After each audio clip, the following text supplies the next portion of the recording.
As pracinhas.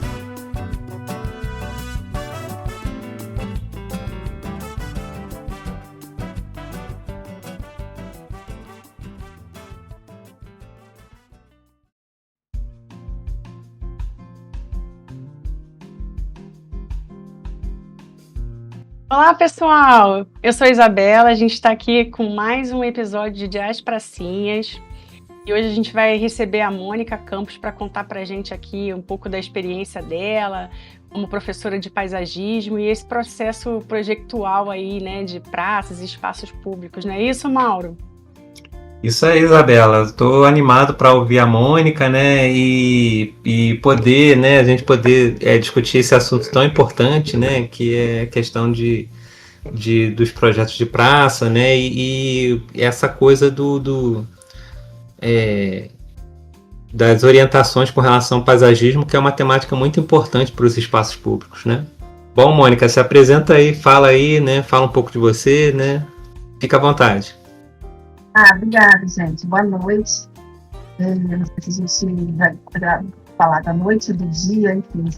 Então, vocês podem voltar isso depois se quiser.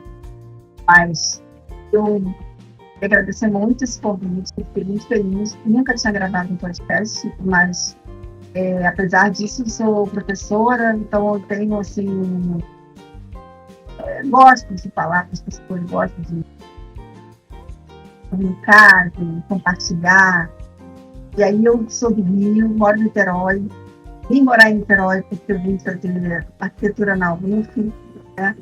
E passei para a UF em 88. E até 2009 eu ainda morei em Niterói porque eu trabalhava na prefeitura de Niterói, né? Fui estagiar lá e depois eu acabei ficando contratada lá para desenvolver o plano de Niterói e outros projetos mais. Depois disso, eu fui morar em Angra, né, para justamente contribuir com a elaboração do plano diretor da Ilha Grande, decorrente da minha experiência em Niterói. Também, nesse período, eu já dava aula, né, comecei a dar aula em 2007, e essa aula que eu dava era em Volta Redonda. Então, eu morava em Niterói e dava aula em Volta Redonda, sexta de sábado. E aí, eu comecei a dar aula no curso de arquitetura, né, da UGB, que é um centro universitário privado. E aí, assim, essa minha vocação de docente vem desde que eu dava aula para os meus bonecos quando era criança, e eu adorava, botava eles enfileiradinhos, assim, sentadinhos, eu e a minha... Ai, que bonitinho. Fazia caderninho para eles, anotava, fazia ditado, né, que as professoras faziam, tudo que a professora fazia na escola, eu fazia com ele. E a minha prima hoje é pedagoga. Eu hoje, apesar de ter me formado em arquitetura e trabalhar com isso, tenho também um campo, uma linha de trabalho muitos anos como docente, né? E isso é uma coisa minha já, uma vocação. Eu falo que professor e padre e médico, eles assim, em qualquer lugar onde você esteja, o médico, por exemplo, está num avião, alguém passa mal, a pessoa levanta a mão, tem algum médico aqui, né? Tipo isso. E a gente nunca vai deixar de ser, vai estar sempre querendo ensinar, falar sobre alguma coisa, aprendendo. Ai, que legal. A apresentação assim, bem breve. Mônica, olha só, eu não sabia que você tinha sido estagiária, né? Porque eu fui estagiária da Mônica na prefeitura de Niterói, depois voltei formada para trabalhar com ela. E, de fato, a Mônica sempre foi muito carismática, receptiva e uma paciência para explicar tudo. Ela era a arquiteta querida de todos os estagiários e estagiárias. Conta pra gente aí um pouquinho, né, dessa tua atuação aí como arquiteta e professora, essas trajetórias aí. Você já falou um pouco, mas complementa aí pra gente. Isso mesmo, assim, minha trajetória, né, como arquiteta, ela começou na prefeitura de Niterói, como eu comentei antes. Eu entrei lá como estagiária e continuei na equipe. Gostava muito sempre gostei, porque eu via, né, assim, o quanto o arquiteto planejador, o arquiteto que desenha, né, que projeta a cidade, ele pode contribuir com a melhora da vida das pessoas. Então, aquilo me encantou, né? E era essa área ali de desenho, de participação de elaboração de ilustrações. E eu tinha esse diferencial que a Isabela falou, eu sempre gostei, os técnicos às vezes me pediam para orientar os estagiários que estavam lá, então tinham vários estagiários, às vezes nem eram que trabalhavam diretamente comigo, às vezes eu trabalhava com outras pessoas. E aí eu ajudava, né, orientava, e tinha um grupo grande de estagiários nessa época, né. E essa minha atitude, né, de ter essa iniciativa de ajudar, de ensinar e tudo, suscitou, depois de convites, né, para palestras, conhecidos meus me chamavam para dar aulas específicas sobre mobilidade, que foi um tema de mestrado meu. Aí eles estavam falando sobre isso, Mônica, vem, me convidavam para dar aula nas turmas deles, né? E aí eu comecei a ter esse contato com as turmas, né, nesse período. E até que em 2007, uma pessoa que trabalhava comigo, que era professora da UGB, me chamou, então falou, não, você vem, você tem toda a condição sim, você orientava lá os estagiários, que eu falava, caramba, mas não é a mesma coisa, não, é sim, você vai conseguir, ele me encorajou e tal. E eu tinha feito o curso normal, eu fiz o meu segundo grau, foi curso normal, sempre gostei a gente na época do curso normal era muito elogiado, quando a gente fez estágio, né? O estágio do curso normal nas escolas. Então, a paciência realmente é uma coisa que eu gosto de ter nas aulas, eu gosto de tentar alcançar o aluno, né? Eu posso falar também. Então, aí foi quando eu descobri essa paixão, né, que eu tinha sobre esse meu lado de ensinar, né? E quando eu fui convidada justamente para a disciplina de paisagismo, que era uma coisa que eu sempre gostei na época da faculdade, quando eu cursei a disciplina, eu fiquei apaixonada, assim, eu me lembro de descer as escadas do casarão do estudante, chorando quando acabou a disciplina, porque foi, assim, me tocou muito, eu fiquei arrasada porque acabou. Eu tenho até hoje guardados os meus trabalhos de paisagismo. Quando eu comecei a dar aula, eu montei as aulas em cima daquele mesmo método que o professor da época, né, orientou. E, assim, atualmente, eu ainda continuo vinculada a essa instituição, mas eu estou licenciada, né, desde 2021, né, por conta de outros trabalhos que surgiram, né, minha vida sempre oscilou entre projetos urbanos e projetos de paisagismo. Dar aula e trabalhar em prefeituras. E aí, fiz o plano de mobilidade humanitária, sou convidada para ir lá para ajudar nessa elaboração. E, enfim, eu não consegui conciliar as atividades, porque tinham muitas reuniões com a comunidade sábado, sextas-feiras à noite, eram os dias das aulas. E aí eu pedi licença e aí depois disso eu não consegui mais voltar. Estou aí, mas morrendo de vontade de voltar da aula, né?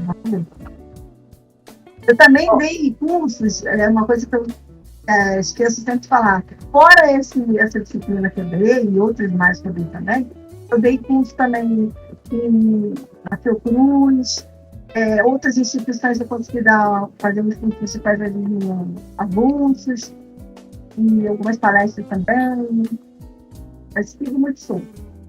Mônica, isso é uma coisa que eu também não sabia. Olha só, que você fez curso normal. Antes de eu passar aqui a palavra para o Mauro, eu achei não, doido. A gente explicar, né? Porque a galera jovem nem sabe o que é isso. A minha mãe fez também. É da minha época, né? Que o segundo grau dividia entre científico e os profissionalizantes. E o normal.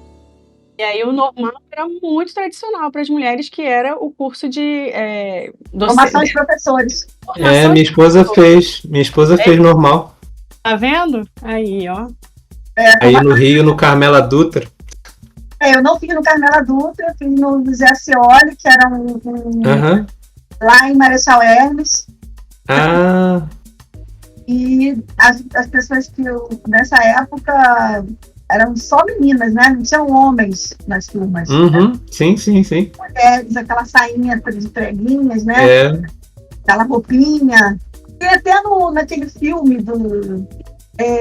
que tem a Malu Mader, que veste de roupa de jornalista, não é?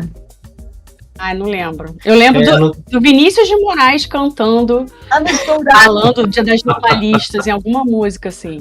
Anos Dourados. Não era Anos Dourados, aquela série da Globo? Acho que sim. Também acho que sim, né? Mas eu lembro da Malu Mader com esse uniforme, né?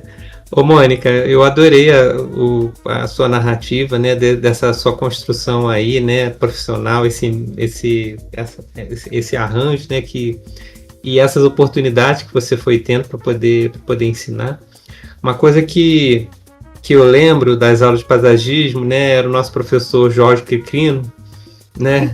Ele foi pois é, muito rigoroso, né, muito presente, né? E eu não tive essa sorte. É sério, eu não gostei da minha professora, eu não vou falar o nome dela até porque eu nem lembro. Mas eu gostei muito, eu fui monitora do Criquino, mas em estudos sociais e ambientais, né? Um negócio assim. Ele também dava essa disciplina, né? E, tipo assim, na minha atuação profissional, eu comecei a mexer com espaços públicos e a questão do paisagismo sempre é uma questão que a gente tem que lidar, né? E eu acho que a formação profissional das pessoas que saem das universidades, ela precisa sempre estar, o paisagismo precisa estar muito presente, né? Precisa estar para que esses profissionais venham atuar de uma maneira robusta, né? E consigam dar boas respostas com relação à questão de você produzir bons desenhos de paisagismo. Então, a minha pergunta é a seguinte, né? Minha questão é a seguinte, como é que você hoje, né, depois desse tempo ensinando, né, e atuando profissionalmente, você vê o paisagismo dentro dos espaços públicos na cidade, né? A gente tem muitas dificuldades com relação à questão de manutenção, de gestão. Às vezes os projetos também não trazem uma coisa bacana que o paisagismo traz, que é essa coisa de desenho de paisagem, né? Essa concepção. Queria que você falasse um pouco dessa relação de espaço público e a própria disciplina do paisagismo. Você falou várias coisas importantes assim, tirado na primeira aula de paisagismo, quando eu vou começar, né? Eu já começo tentando quebrar, né, assim, esse estereótipo, né, que a maioria das pessoas tem quando se fala paisagismo, né? Projeto de paisagismo, as pessoas pensam o quê? Plantinhas, né? Jardinzinho, canteirinho, e isso não é enfeite. Enfeite, decoração, né? Essa visão. Tem exatamente essa visão da decoração, do jardinzinho, do canteirinho de plantas. E o paisagismo, né, é um projeto, quer dizer, como se fosse uma arte da paisagem, né? Então, assim, o que é a paisagem? Então, o paisagismo vem da palavra paisagem, e aí mais uma vez a gente fala assim, o que é paisagem? Aí você vê o quê? Você pensa o quê? Num pôr do sol, né? Você pensa numa montanha, assim, ou então numa cachoeira, enfim. Paisagem, né? É sempre vista como algo bonito, algo assim, enfim, contemplativo, exatamente. E, na verdade, paisagem é tudo, né? A cidade, ela é toda, o tempo todo, paisagens, né? O Gordon Pullen mostra bastante essa coisa das paisagens que são feitas com aqueles recortes, né? A gente vai andando, a gente vai vendo cenário. Então, esses recortes, esses passos todos que a gente vai dando e vai olhando para cá, vai olhando para lá, vai caminhando, isso tudo a gente está, né? E aí, quem está montando isso, né? Quem está construindo esses cenários, essas paisagens, geralmente são os arquitetos, são os engenheiros, são as pessoas da construção. E a cidade, como você falou, né? Os espaços públicos fazem parte aí, espaços públicos fazem áreas de respiração. E também tem uma parte da aula que eu nem coloquei aqui na minha fala, mas quando você foi isso, mas acho importante falar, né? Ao longo desses 14 anos, a disciplina de paisagismo sempre foi muito restrito a carga horária. Então, eu sempre tentava dividir para falar um pouco do que era a história, do que é conceito de paisagismo, como eu falei agora para você. A diferença, né, é que a gente tem muita coisa na cabeça como gatos periódicos e, na verdade, é tentar desmistificar isso. E quando a gente não desmistifica, a gente separa o que a gente quer ver, o que a gente não quer ver, né? A gente não considera, por exemplo, uma visão de favela como paisagem, e é uma paisagem, né? É uma vista, a gente não considera uma área que está degradada como uma paisagem, ela é paisagem, e aí a gente está sempre querendo melhorar, entender muito bem se aquilo ali já é daquele jeito, o que pode melhorar, né? Não no sentido de crítica àquele espaço, mas sim tentando respeitar o que ele é, né? E vamos ver o que precisa melhorar para as pessoas terem condições mais dignas de estarem ali. E não interferir muito naquele contexto, né? Qualificar, né, Mônica?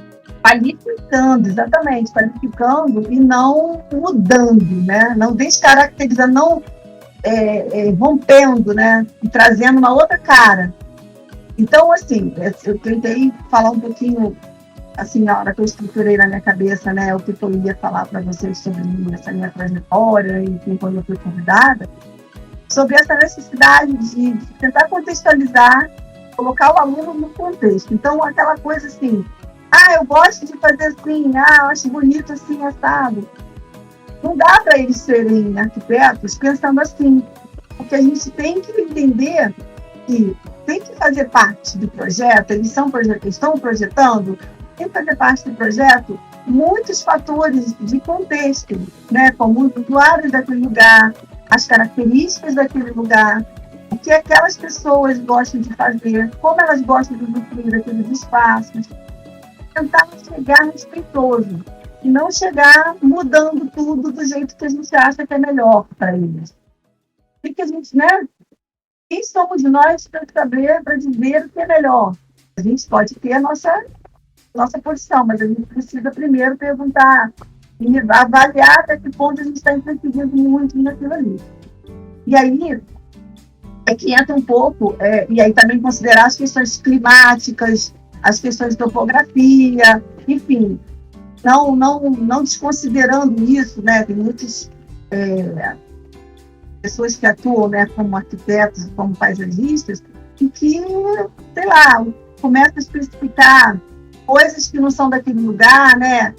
Painéis de vidro, coisas que não desrespeitam, né, a clima quente, por exemplo, né?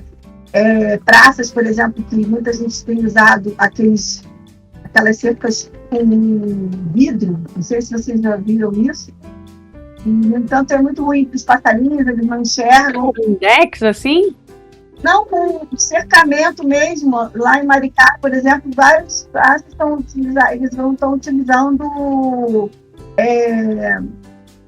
gradil, em vez de ser gradil, eles colocam um blindex. E assim, não tem a ver, não tem a ver com o nosso clima, com a nossa localidade, os animais não conseguem, é muito diferente, né, os materiais. Atrapalha a ventilação, né? Sim. E aí, o que acontece? Esse método de trabalho que eu estou comentando com vocês, de tentar se aproximar do que as pessoas acham, do que as pessoas querem, é um primeiro passo a hora que eu começo a desenvolver, né, com eles esse novo posicionamento, essa nova visão, essa formação mesmo de posicionamento deles, enquanto projetistas de espaços públicos, né? Eles precisam saber, olha, eu não vou chegar aquilo que está na minha cabeça, eu preciso primeiro identificar esse lugar, quem são as pessoas que moram aqui, para quem eu estou projetando. Então, a primeira coisa que a gente faz é a visitação ao local, né? A gente constrói questionários, as entrevistas que a gente chama de levantamento de campo, tá? Porque a gente precisa entender que não é só o que a gente quer, né? E sim o que está colocado. Então, por exemplo, quando eu fiz na faculdade a disciplina de projeto 4, que era favela, eu tinha um morro E esse morro tinha a parte de baixo e a parte de cima. A parte de baixo do morro, ela era toda ocupada com residências, casas mesmo, um quintal e onde as pessoas criavam galinhas. E em cima, próximo da rua, porque a rua ficava no alto, eram mais prédiozinhos, sabe? Eles construíam uma laje em cima da outra. E aí, o pessoal da disciplina do curso de assistência social fazia os questionários. E aí, eles identificaram no questionário que a parte de baixo eram mais de moradores que vieram do Nordeste e da parte de cima era o Espírito Santo e Rio de Janeiro. Então, a ocupação embaixo era casas que as portas eram cortadas no meio, por isso as pessoas criavam galinhas, tinham outro espaço totalmente diferente da parte de cima. Então, assim, a gente chegou ali para entender como intervir, mas a gente tem que respeitar o que está colocado primeiro. Então, esse é um exemplo, por exemplo, de como a gente, né, o arquiteto, o paisagista, como a importância dele tá projetando o espaço público, dele chegar e enfim... Ouvir o público-alvo. Conhecer o público-alvo, conhecer a cultura, como eles estão ali, o que é importante para eles, né? Tem uma outra parte também que aconteceu assim, às vezes a pessoa não quer não quer uma área com mesinhas para jogar cartas. Às vezes ela quer uma pista de skate, às vezes aquele local em volta é muito mais cheio de moradores adolescentes, né? Então, uma das coisas também do questionário, quando eu falo com os alunos para eles pegarem lá o IBGE, darem uma busca no bairro, né, em torno daquela praça. Ai, que bacana! Quem é que mora aqui? É mais idoso? Entendeu o perfil, né, da região? É mais idoso? É mais quem? Tem muita criança, então tem que ter um playground, tem que ter um parquinho, não tem?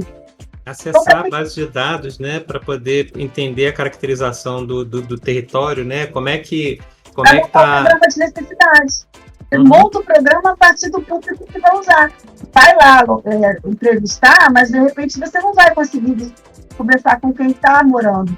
Mas você pesquisando lá no IBGE, no banco de dados, como você diz, você vai conseguir identificar a maioria das pessoas que estão ali naquela região que vão utilizar daquele espaço. E aí fica um pouco mais fácil, né, você projetar para ali, para aquele local. Olha, nossa, o professor Friquino falava uma frase para a gente que eu nunca mais esqueci. Ele dizia assim: o projeto já está pronto, você só tem que enxergar. Eu falava para o professor, pelo amor de Deus, eu não estou entendendo o que o senhor está falando. Mônica, só você olhar, cara, olha só, tem uma montanha ali, tem uma rua aqui, tem um monte de gente morando em volta, o projeto já está pronto, é só você olhar, é só você perceber o que esse lugar está te dizendo que você tem que projetar ali. É tipo aquela história do escultor, né, de mármore. Como é que você consegue fazer negócio tão detalhado? Eu olho assim para a pedra e aí eu vejo o cavalo. Aí eu vou lá e vou tirar o cavalo lá de dentro, né? Bem isso. Essa peça é do Michelangelo, eu acho, né? Você não tem que desenhar o cavalo. Você tem que tirar o que não é cavalo. É isso. Você sabe que nesse teu relato aí das aulas, eu fui lá, Mauro, na nossa primeira disciplina de projeto, introdução, né? Você fez com a Laura também, não fez?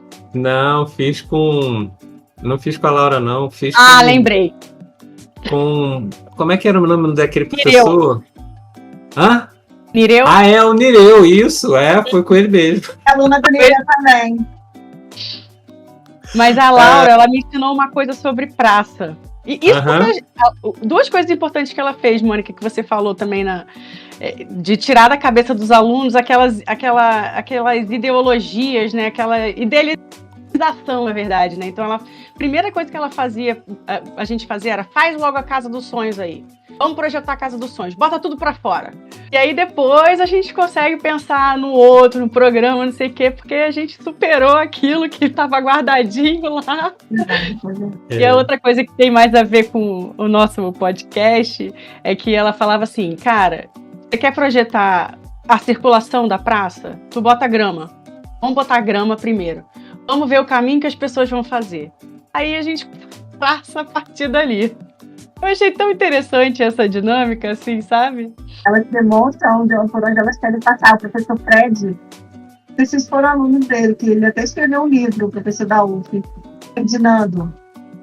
Ele escreveu um livro e ele falava isso. É difícil fazer isso, mas assim, ele era professor de projeto urbano. Como é que você vai desenhar os percursos das ruas? Joga os carros lá e vão mostrar quando o caminho tem que passar. E eu pensei, como assim?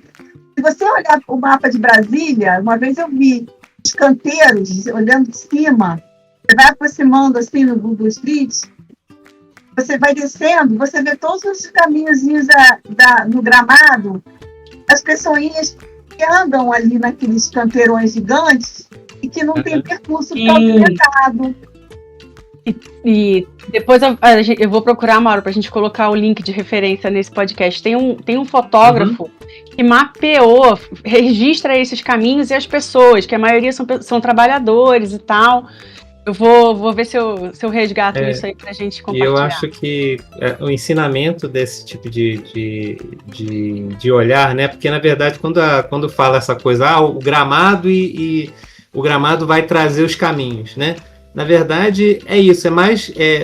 Nem sempre quando você vai projetar um espaço, aquele espaço vai estar o gramado ali para você poder ver essas linhas. Mas o ensinamento atrás disso é o seguinte: é você estar atento ao território, às pessoas, né? Na verdade, o território tem diversas pistas, né? E essas perguntas que a gente vai fazendo para as pessoas, as bases de dados que a gente consulta, nessa metodologia de poder fazer uma caracterização, poder fazer essa leitura antes de você começar a colocar sua bagagem, né, em cima, os conhecimentos que você tem, as coisas que você aprendeu, antes você tem que meio que dar um passo para trás, né, e ser um pouco mais humilde. Vamos conhecer isso aqui primeiro, vamos conversar com as pessoas. Exatamente. E aí depois, né, com o que a gente aprendeu, com a nossa experiência, a gente vai trazer as contribuições, né? Mas eu acho que antes disso, né, você tem que fazer essa leitura, porque essas informações vão te dar o direcionamento para você poder desenhar, para você poder encontrar as soluções, né? Então essa coisa do gramado é muito clara com relação a isso, né? O gramado ele está te dando as pistas, mas não é só o gramado, né?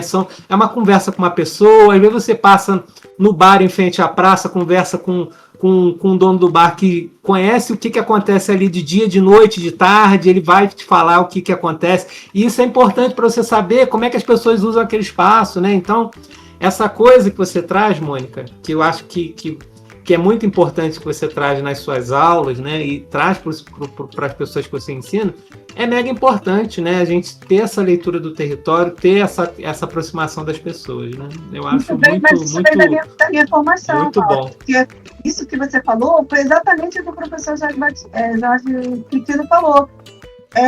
Os sinais, as dicas que você disse que o gramado deu, é o que ele disse, de que o projeto já está pronto, você só tem que ver. E aí busca essas informações, vai atrás dessas informações, elas vão te dizer que caminho que você deve seguir. O Johan também falava isso, o Johan Van Lengen, que escreveu aquele livro Arquiteto Pé Descalço. Ele também falava isso. E essa coisa do gramado, eles chamam de linhas de desejo. São as linhas que as pessoas desejam passar, por onde elas desejam caminhar. Isso! Não lembrava. Eu lembrei agora quando você estava falando, Mauro. E aí, Isabela, eu acho só uma contribuição que, de repente, eu posso acrescentar nisso aí, dessa parte da importância desses espaços livres, né, que a gente arquitetos muitas vezes estão diante deles e não sabem o que fazer, né? E além da questão do entender a localização, de entender o contexto, entender os usuários, entender tudo isso, é entender a importância que esse espaço tem para a vida social, para o uso da vida social, atividades para além da moradia, para além do trabalho, né? Então, na disciplina de paisagismo, no momento em que a gente faz o percurso lá da história, em dado momento, surge, né, no Brasil, na década de 20, no século passado, no século 20, a figura do clube, que é um lugar fechado de lazer, né? Mas era um lugar elitizado, e era um lugar para quem podia viver, usufruir, vamos dizer assim, porque pagava. E quem não podia? Como é que fazia? Né? A sociedade, como é que vai se divertir para além da residência? Então, de uma forma democrática, surge a praça, surge o parque, essas figuras, esses itens do projeto de paisagismo, de uma forma geral, né, surge no modernismo, com a Semana de Arte Moderna, uma série de discussões que vieram em cima disso. Eles vão direcionar espaços públicos que são espaços democráticos, de uso gratuito, e a praça é muito símbolo disso. A praça, o parque, as áreas livres de lazer, né? E aí, assim, quando os alunos entendem isso, eles começam a entender, assim, que do compromisso que eles têm com aquele lugar, com aquelas pessoas que estão ali. Então, eu não posso pegar e fazer a pracinha que eu tenho vontade de fazer, eu tenho que fazer a pracinha que é desejo daquele lugar, que é um reflexo, quase que um espelho do que aquela localidade está dizendo para ele que ela vai ter, de coisas que vão ter nela, né? Então, só um complemento mesmo aqui que a gente já viu. E uma coisa também interessante é a praia, né? A praia, ela nunca foi vista como lugar de lazer. A praia é o lugar onde eram jogados os dejetos. A Orla de Santos, não sei se vocês já viram uma foto da Orla de Santos, ela tem um paredão de árvores. E tudo, a Orla de Santos é um projeto eclético, lá de trás, 1800, e eles projetaram aquele paredão de árvores para evitar o mau cheiro, porque os escravos jogavam, né? Não sabia. Jogavam os baldes dos dejetos de quem morava nos casarões de lá, no mar. Então o mar nunca foi visto como um lugar de lazer. Só que com essa elitização dos clubes, onde você encontrava as piscinas, você encontrava as áreas esportivas, que aí começa a chegar os valores americanizados no Brasil, as palavras americanizadas, né? O playground, o Cooper, o futebol, enfim, essas palavras que foram abrasileiradas, foram trazidas para a nossa cultura, mas que de que forma a gente vai usufruir isso? Então, o pobre vai buscar, então, uma semelhança de lazer do banho, que seria o banho de mar, em contrapartida à piscina que era encontrada nos clubes. Eles não tinham condição de pagar os clubes, eles não eram sócios dos clubes, então eles começavam a frequentar a praia. Hoje em dia, tem até uma piada do Facebook, né, que eles falam: tudo que era de pobre agora é de rico. A baiana era de pobre, agora é de rico porque é caríssima. O ovo era comida de pobre, agora é de rico porque ninguém... Nossa, é mesmo. Enfim, é isso, assim, a praia hoje não é mais, mas assim, ela sempre foi frequentada nesses últimos, na virada do ano. Eu cheguei a ver umas postagens, né, falando sobre a cultura de jogar flores ao mar, né? Iemanjá, virada do ano, o ano novo. E aí, assim, essa cultura era uma cultura negra. Quem ia lá fazer essas homenagens eram as pessoas que tinham como referência as tradições afro, né? As religiões de matriz afro. As praias que eram usadas não eram frequentadas pela classe média alta, porque a Zona Sul do Rio ainda não tinha uma conexão. Só depois que começou a construção do aterro é que começou a fazer essa ligação, então as praias eram isoladas. E aí entendeu? Então, assim, foi uma apropriação mesmo do espaço público que a sociedade fez, né? Eu achei muito interessante trazer isso daqui, a temática do podcast. Observando a sua fala, né, eu acho que a gente falou bastante, né, sobre essa questão da leitura, né, da gente pegar essas pistas. E aí uma coisa que sempre quando eu me deparo com um novo projeto de espaço público, né, ou de algum jardim, ou de alguma área que eu vou ter que tá fazendo algum tipo de tratamento, né, como a gente orienta o programa desses espaços, né? Tipo assim, é uma coisa que é sempre desafiador logo quando a gente está começando, né? E aí, depois que a gente faz essa leitura, né? A gente vê essas pistas, né? A gente tem uma atividade, né? Uma coisa que a gente precisa dar enfrentamento, que é justamente definir quais as coisas que esses espaços devem ter. Então, geralmente, quando você aborda com seus alunos ou quando você aborda em projetos seus, né, quais coisas você acha que no espaço público não podem faltar, né, que são básicas, que são importantes para que o espaço fique bem configurado, né? Sempre esse primeiro passo de você dizer o que vai ter, né, é desafiador, né? Então, eu queria ouvir um pouco você a respeito disso, né, para a gente poder continuar conversando. Não, eu acho que é mais uma continuidade mesmo do que a gente já vem falando, né? Assim, praticamente já conversamos bastante, mas eu vou só reforçar mesmo, né, que esses elementos, né, que você está perguntando, que não podem deixar de existir ou que devem fazer parte do programa, né, eu chamo de programa de ambiências. E tem o programa de necessidades, né, que são as edificações, e tem o programa das ambientes, que é as áreas externas.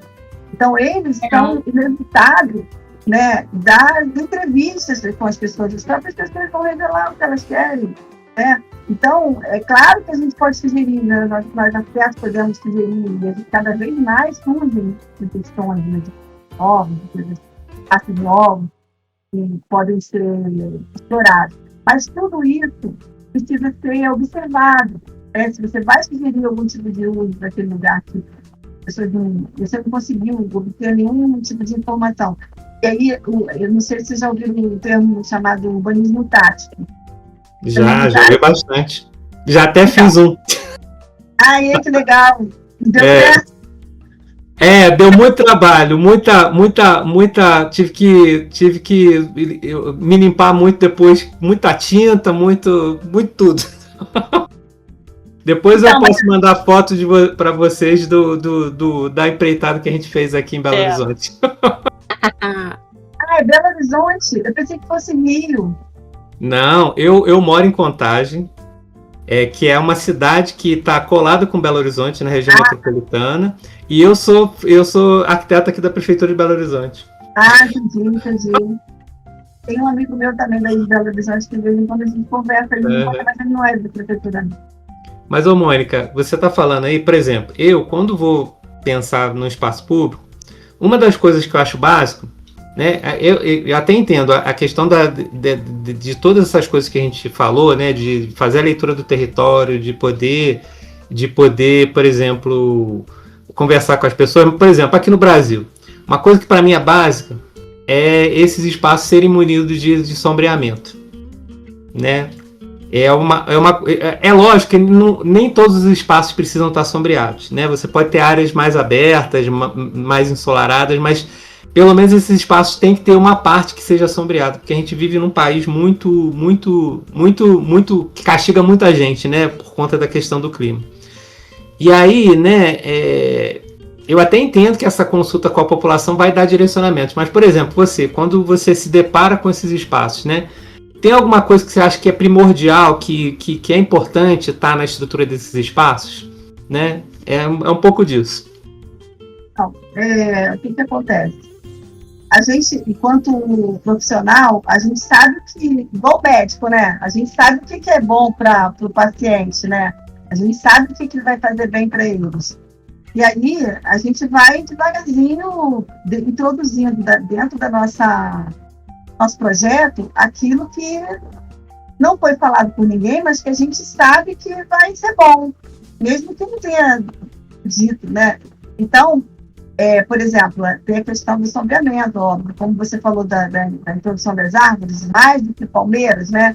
A gente vê muitas palmeiras em áreas públicas, porque, não sei, o pessoal vê muito lá fora, traz muito essa visão quando viaja, né? A gente vê em prefeituras, né, do interior, explorando muitos programas de áreas públicas com soluções que não são locais, que são de outros países, que são de outras, né, enfim. E assim, não tá respeitando o clima, como você falou, a permeabilidade, a necessidade da permeabilidade do solo. Então, por exemplo, a gente tem as nossos, como é que eu vou dizer, as nossas premissas de projeto. Então, eu tenho uma característica minha de usar muito piso permeável, então uso muito abrito, cascalho, o saibro, enfim, areia lavada, a grama, né, agora um pouco menos, né, porque a grama está sendo bastante questionada agora pelos paisagistas, como... Sério?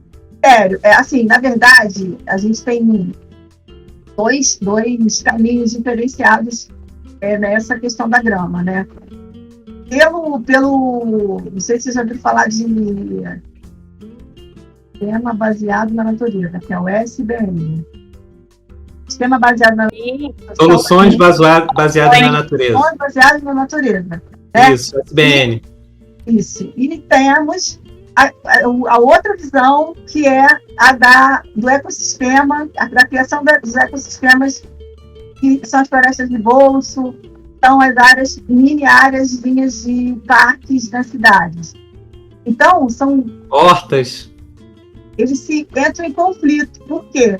Porque se, por um lado, os sistemas de soluções baseadas na natureza, que é a infraestrutura verde, são por exemplo, os gramados, eles consideram os gramados como... área drenante, né? Lagoas secas. Uhum. Por quê? Porque elas estão como se fosse uma área aberta, uma área pronta para receber a água, mas que não tem água. Mas depende do solo também, né? Exatamente. Depende de toda uma situação que vai encharcar. E aí tem, por outro lado, o pessoal que acha que, de repente, você deve, em vez de gramar, encher de tipos diferentes de árvores que são próprias do local, que vão atrair a fauna, né, os passarinhos, e, enfim, vão polinizar aquilo tudo. E aí, sim, eu acredito nas duas frentes. Acho que tem situação para uma coisa, tem situação para as duas coisas acontecerem na cidade, né? E aí entra isso daí no projeto. Então, você vai fazer um projeto de uma calçada, por exemplo. Por que você tem que fazer uma gola fechada? Uma gola de árvore fechada, com uma altura de meio fio. Por que você não deixa ela rente ao chão para poder a água da chuva entrar, né? Então, são situações assim, de soluções projetuais e, assim, não tem a ver com a população. Eu não vou perguntar pro cara, você é a favor ou contra isso? Não. Lógico que ele não vai saber. Como médico, como paciente, ele não vai chegar para o paciente e vai perguntar, você acha que você prefere que de pirona ou... Ele só vai perguntar se a pessoa tem alergia ao remédio. Mas ele sabe o que é a melhor solução. Então, eu tenho, lógico, todos nós temos informações, a gente está sempre em busca daquilo que seja melhor possível. Mas a gente não vai empurrar a goela abaixo, a gente vai ver se aquilo vai ser aceito. E aí, por isso que eu comentei do urbanismo tático. Você tem que observar se a pessoa que vai ser apropriado pela população, se a população vai abraçar aquilo. Por exemplo, lá em Barra Mansa, teve um projeto feito ao longo do rio, né, nas calçadas, e o arquiteto da prefeitura colocou bancos virados para o rio e não virados para a rua. A população não gostou, porque ele acha que o rio é sujo, que o rio é poluído. Eles não conseguem reconhecer o rio como paisagem cultural. Eles não conseguem se apropriar dessa paisagem, sentar ali e contemplar. Eles preferem olhar para a cidade. Então, eles estão de costas para o rio, né? Então, assim, a gente vai obrigar o cara, você vai colocar, cimentar o banco lá, não, você vai colocar para que isso ser aceito. E as pessoas vão modificando aquilo ali conforme elas vão querendo, e aí você vai, até que isso vai ter que ser trabalhado. É só para destacar uma coisa que você falou, Mônica, que eu achei interessante, né? Eu acho que é isso, né? Acaba que as soluções que a gente adota, né? Por exemplo, essa coisa da grama, ou de soluções que são mais, vamos dizer assim, preenchidas, né? Com um paisagismo que seja mais natural, né? Que seja mais o que eu acho é que tem situações que a gente às vezes vai precisar, né? Por exemplo, você tem um espaço que é muito utilizado, tem circulação de pessoas, tem muitas pessoas circulando, né? Muito utilizado de maneira ativa. Aqui em Belo Horizonte tem uma discussão, né? Tem os parques que são parques mais de conservação, mais naturalizados, e tem os outros parques na cidade que são mais ativos. Esses parques mais ativos, né? Eles vão demandar soluções que observem esses usos, né? Então acaba que tanto ambas as soluções elas cabem no contexto da cidade, né? Mas o importante é você ver em qual contexto elas vão estar contribuindo mais, né? Eu acho que todas são válidas, né? E eu acho que essa coisa que você falou do urbanismo tático, né? Uma das coisas que eu acho que é bem interessante no urbanismo tático é que ele é um teste, né? A gente faz um teste e aí, quer dizer, se a população, se os projetistas entenderem que aquilo ali é uma coisa que foi positiva, que não sei o que lá, você já tem um passo a mais, né, para você poder fazer um projeto mais acertado, né, que já foi testado. Porque geralmente, né, tradicionalmente, o que a gente faz? A gente faz o projeto executado, e depois a população, né, e a gente vai ver qual o feedback daquele projeto. O urbanismo tático ele permite você, com poucos recursos, né, porque você usa uma lata de tinta, você usa um pneu, você usa um vaso de plantas, né, você faz uma concepção ali que vai ter um custo muito menor do que a intervenção, mas ela já vai, de uma certa forma, espacialmente, né, criar condições que simulam aquela intervenção que a gente estava pretendendo, ou que foi discutida com a população ajudou, né, a construir. Então acho que quando você traz essa coisa do urbanismo tático, que você fala da possibilidade dessas duas atuações sobre o olhar do paisagismo, né, eu acho que é bem interessante, ajuda bastante a gente saber que a gente sempre tem que atuar de maneira de acordo com o contexto, né? Essa visão do paisagismo que você está falando, pouquíssimas pessoas têm, porque, como eu falei lá na frente, muita gente acha que o paisagismo é um canteirinho de plantas, é decorativo. E não é isso.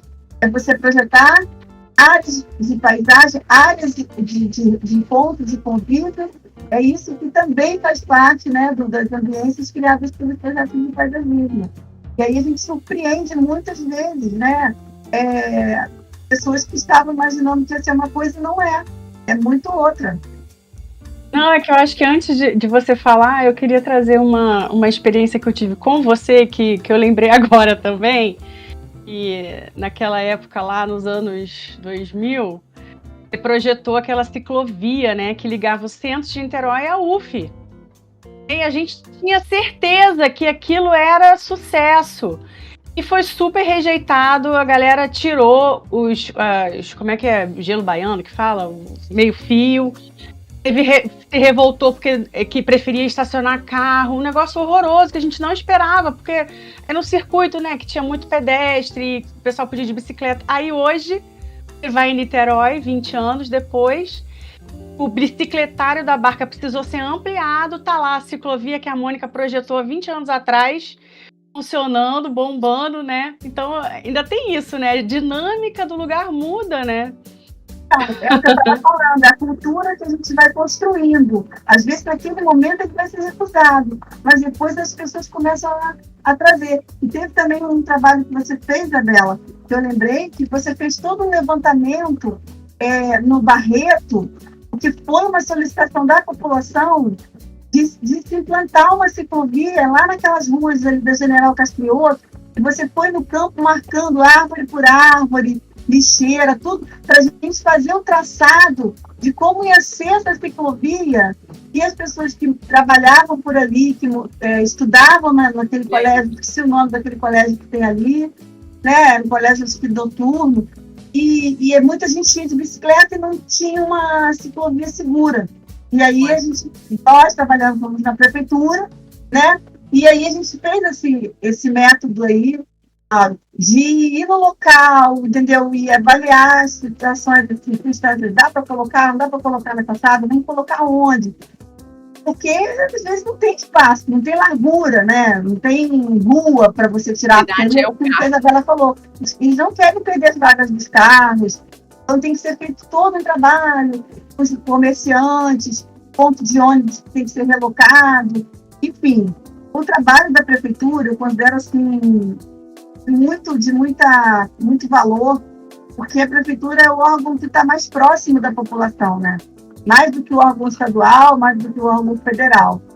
O órgão municipal, ele está ali, né? No dia a dia, mapeando, observando, e as pessoas estão se comunicando. A gente recebeu essa demanda, eu me lembro, que a Isabela era estagiária na época e foi lá fazer o levantamento. Muito bacana, você adorou, eu me lembro. Você chegava preocupada. E é isso, assim, acho que, não sei se de repente tem mais alguma coisa que a gente possa...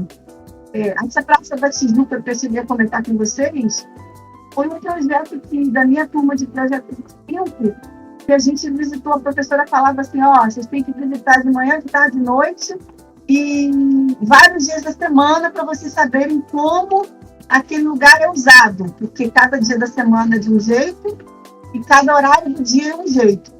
A gente não entendia muito bem o que era isso, mas a gente fez o que ela pediu.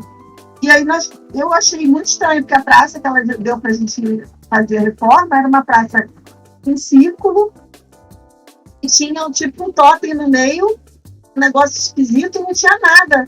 Tinha uma rua passando em volta assim. E aí eu falei, gente, não tem nada aqui, não tem um banquinho para sentar, não tem nada. E aí a gente projetou, né, assim, botamos lá um banquinho, botamos umas mesinhas, enfim, o projeto nosso foi esse. No dia da apresentação ela não falou nada, ela era moradora, e aí no dia da apresentação foi horrível, porque ela falou, gente, vocês foram à praça no domingo? A gente falou, não, domingo a gente não foi, a gente foi outros dias, no domingo não. Foi de noite? Fomos de noite. Tem os bares em volta da praça, os carros ficam parados ali, mas aquela área redonda ninguém usa.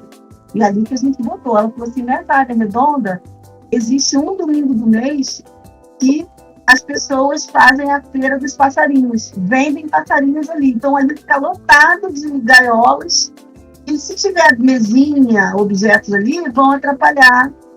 Aí a gente ficou com a cara grande. Achei até bom atrapalhar a venda de passarinho, mas tudo bem. Na época fazia sentido. Na época ela quis dizer assim, vocês não perguntaram para as pessoas, né, o que acontecia ali? Não, nós fomos lá, visitamos, mas não perguntamos, nós éramos alunos. Então eu aprendi que a gente tem que perguntar, a gente, o que acontece aqui? E aí, assim, era uma praça histórica nesse sentido, até hoje a gente está vendo de passarinho lá, é meio clandestino, porque hoje em dia tem um pessoal que defende, assim, eu também defendo, mas, enfim, existem os criadores, não tem jeito, a gente vai fazer o quê? A minha prima mesmo tem um passarinho, e aí a gente briga pra caramba, mas é um negócio difícil de acabar com isso, né? É bem complicado. A gente briga pra caramba, é ótimo, né? A gente briga pra caramba, mas não... eu posso fazer. Aos poucos vai sendo aprendido, né? Eu fui aprendendo também, tomando na cabeça. E em relação a esses locais aí que você falou, né? Que você comentou dos locais. Não, ainda não, né? Alguma coisa disso.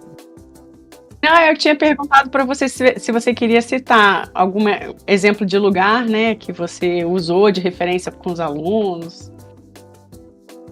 Que você gostaria de referenciar, né?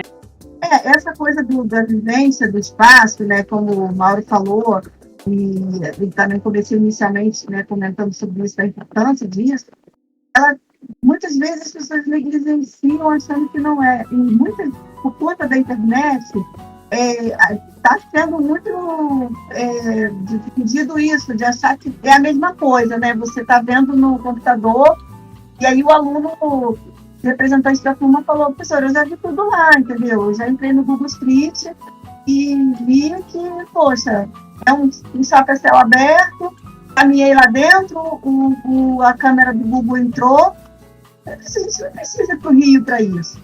Eles moravam em Volta Redonda. Eu falei, olha, gente, é totalmente diferente vocês estarem lá e vocês verem pelo computador.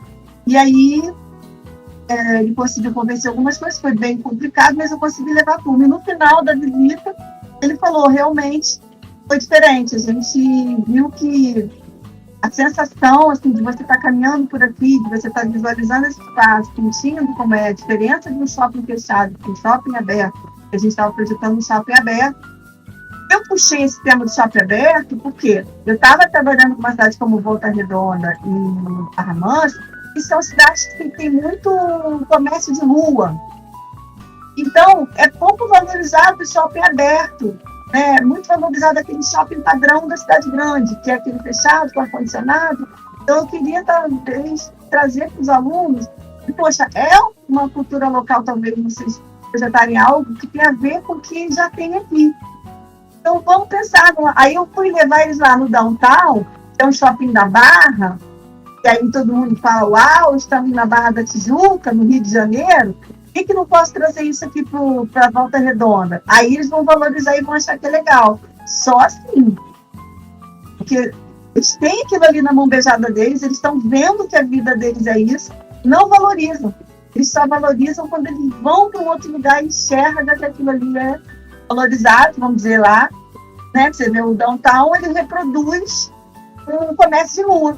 Mini rua, né? Na Barra da Tijuca, vamos dizer. Não sei se vocês já foram lá no Downtown. Eu já fui há muito tempo também. Eu acho que eu fui na época da faculdade. Ele tem um cenário. Muitas daquelas casas são cenários. Outros não são. São construções mesmo com tudo. Tem ali, agora tem universidade, tem sede de banco, Santander tem lá. Tem pequenas lojinhas também. Tem cinema. Eles reproduzem uma mini cidade. E não é o que a Barra é. A Barra é uma cidade para carros, né? E faz esse contraponto, né? Então, acho bem legal essa reflexão. Acho que levar os alunos à reflexão, o momento do aprendizado, né? A gente está sempre aprendendo, mas a faculdade é um momento assim, único da nossa vida, né? Que a gente tem a oportunidade de fazer errando, sem ninguém dizer assim, olha que absurdo, você está fazendo uma coisa errada. Não, você é aluno, você pode errar, né? Né? Eu lembro do Carlinhos me ensinando isso, meu cunhado, que foi nosso diretor de urbanismo lá, né, na prefeitura. Falando, esse é o momento de errar, de reclamar, de falar mal, criticar, agora. Depois vocês vão ver como é que vai ser na vida real. Entendi.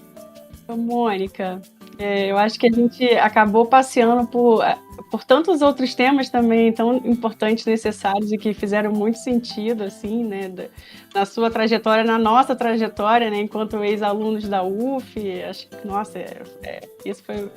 A UF foi realmente uma experiência maravilhosa na minha vida, nunca esquecerei. Grata, Mauro, por estar me trazendo essa oportunidade, né, também de estar revendo as pessoas, revendo esses temas, né, mas... Ô, gente, eu adorei essa conversa. Né?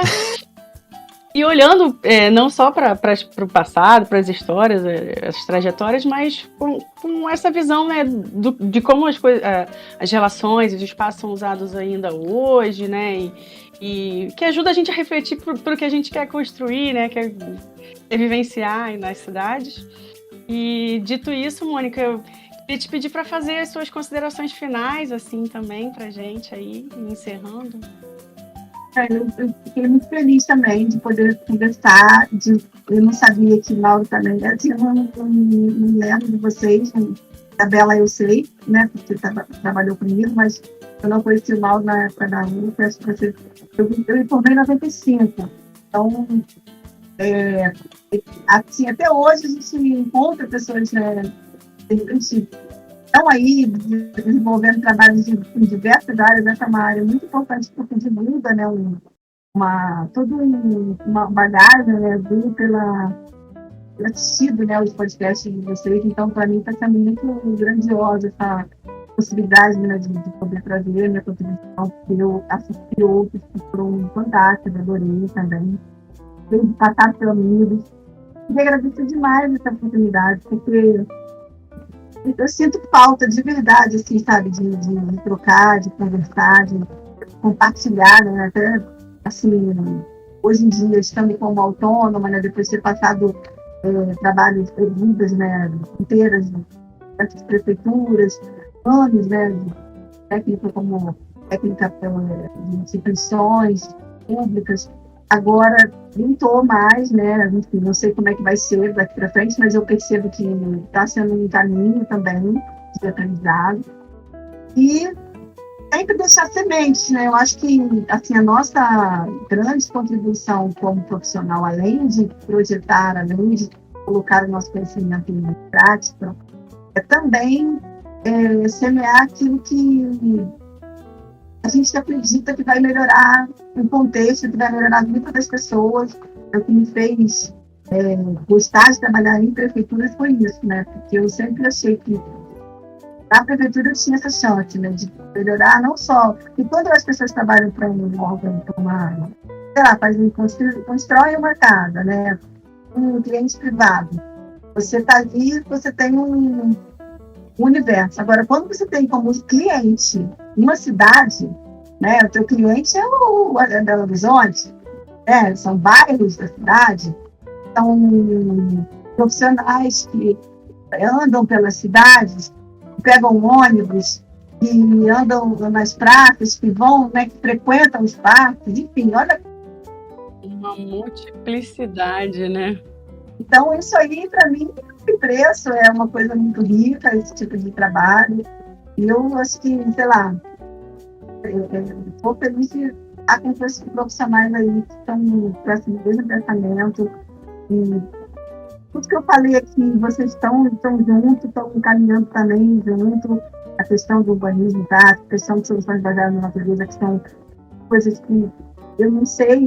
Atualmente eu estou tendo algumas trocas, mas não tantas como eu gostaria. E muitas vezes para gestões, né? Eu fui muito acolhida aqui nessa conversa, fiquei muito feliz, muito gratificada. Quero agradecer muito essa oportunidade de convite. Falei pra caramba.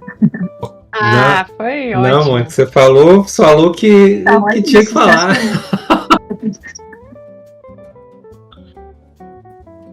É isso. Que bom que eu consegui, assim, ter um encaixe. Acho que, sim, quando desde o início eu vi esse perfil, eu falei, poxa, é a minha cara, porque eu sou muito voltada para as áreas públicas, sabe? Assim, de fazer também projetos privados, né? Eu olho para eles com um olhar da cidade. Até a residência que está dentro da cidade, né? Não, gente, você vai fazer um paredão aqui, ó, você está tirando a paisagem daquele povo. Eu acho que a gente vai ter que marcar outra conversa, hein, Mônica? Não sei. Vai ser parte 2. É isso, estou muito, muito feliz mesmo. Muito obrigada. E assim, a gente podem falar agora o que vocês acharam, quiserem fazer mais algumas perguntas. Bom, eu gostaria de me despedir. Eu adorei a conversa. Tá certo, Mônica? Mônica, que nem a Isabela falou, né? O podcast está aberto para você trazer outros temas também que você queira discutir no futuro.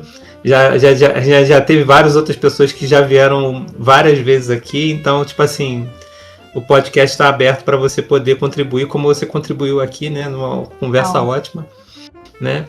Então, pessoal, eu gostaria de me despedir, tá certo? Um abraço para vocês. Obrigada, gente. Fique com Deus. Obrigada, gente.